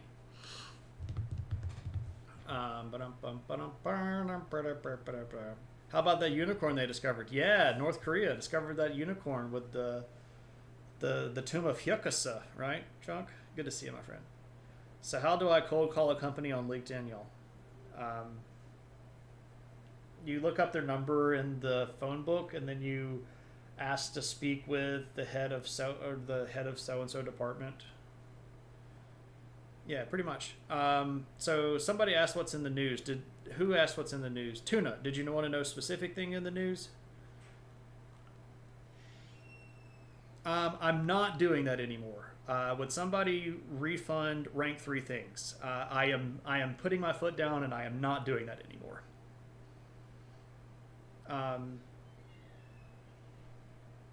Archaeological find of the century. Yep. Pakistan, or anything that I find interesting. We could talk about Imran Khan. Okay, so in Pakistan, there is a big, what we might call, kerfuffle going on around one of their former prime ministers, this guy named Imran Khan. Now, the issue has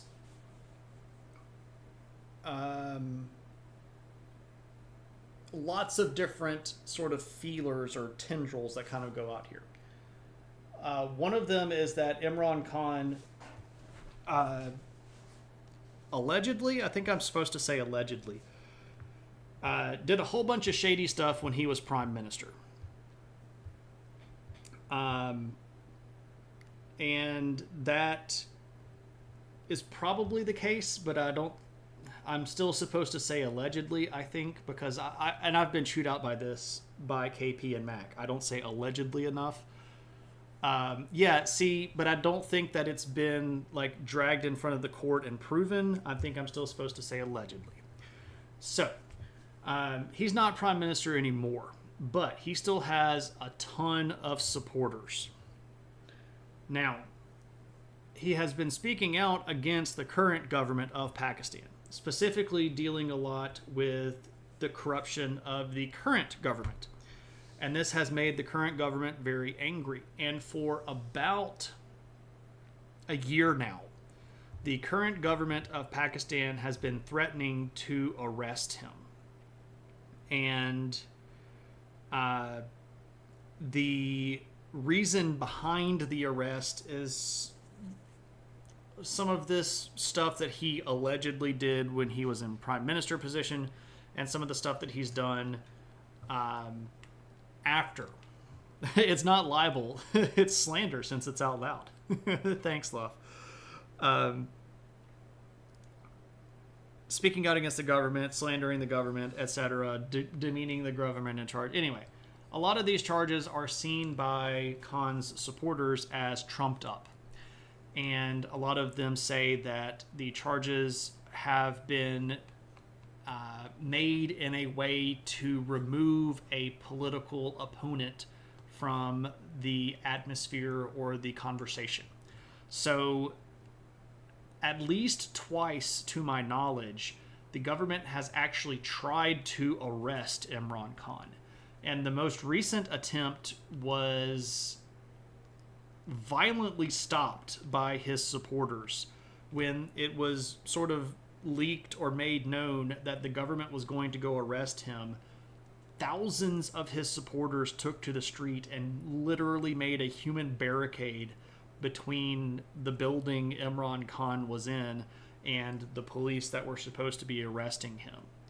Well, that ended a few days ago when the government actually did manage to arrest him. And immediately, in all of the big Pakistani cities, the capital Islamabad, the next largest city, which is Lahore, it got real bad. There were lots of protests, tens of thousands of people in the street, and it got violent. There were people that have died, I think, in these protests. Anyway, the government claims that they had the legitimacy to arrest him and hold him indefinitely.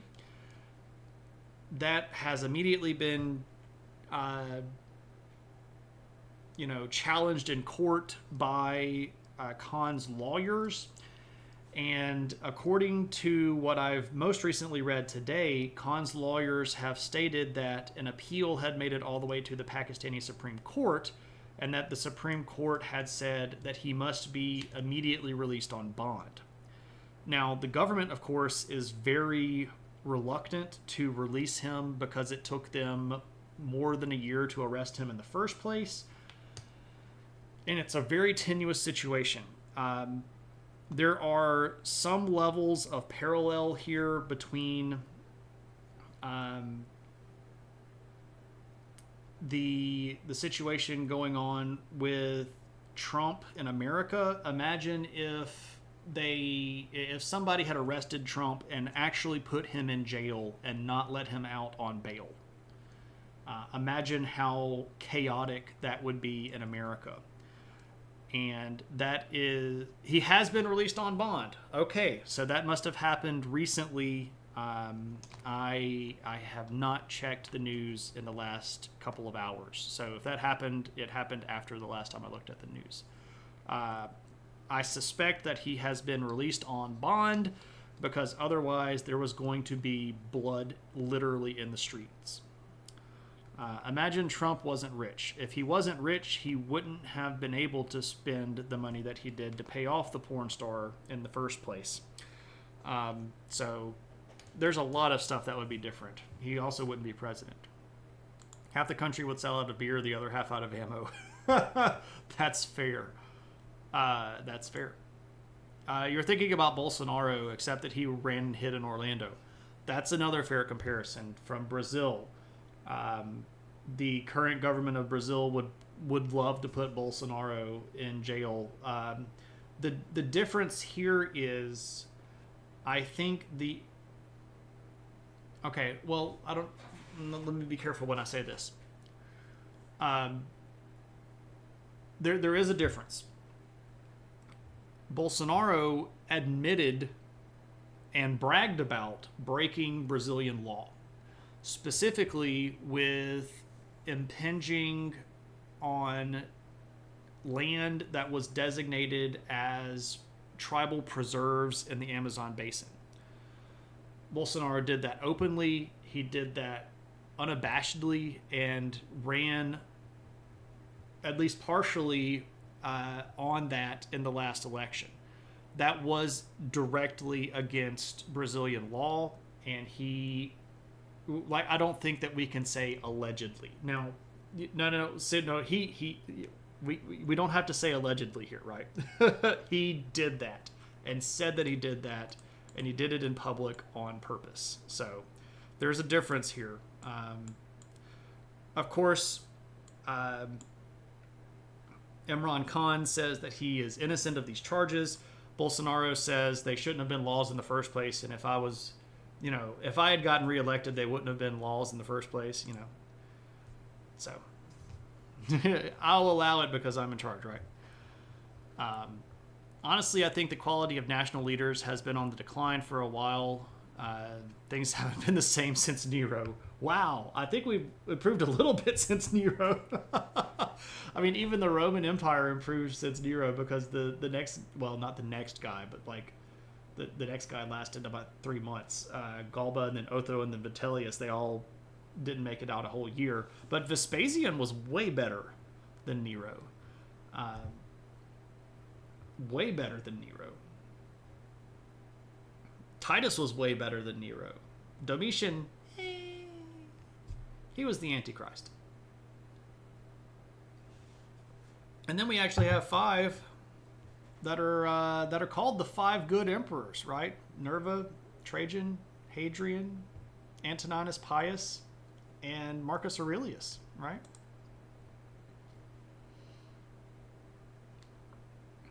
Nobody orders their army to stab the sea anymore. Still need a leader that is a big lady with a sword. Yeah, fair enough. Boudica, there we go. There's a big lady with a sword, right? What are we looking at here? Imran Khan leaves court. 6 hours ago. Okay, yeah, so I'm a little bit behind in the news. That's okay. I'm not always all the way up to it. Meaning he can not... Dun, dun.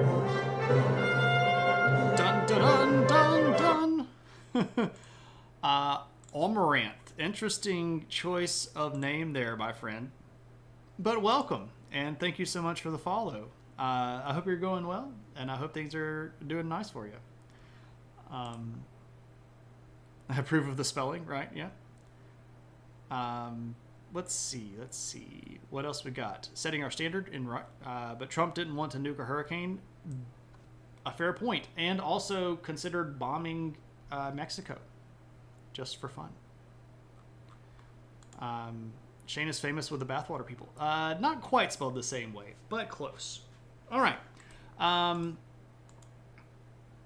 So before we go, Moose, was I correct in your statement that you wanted the Luddites as your redemption? I guess I could just message him as well, but I'm pretty sure that's what it was, because I seem to recall that specifically being requested.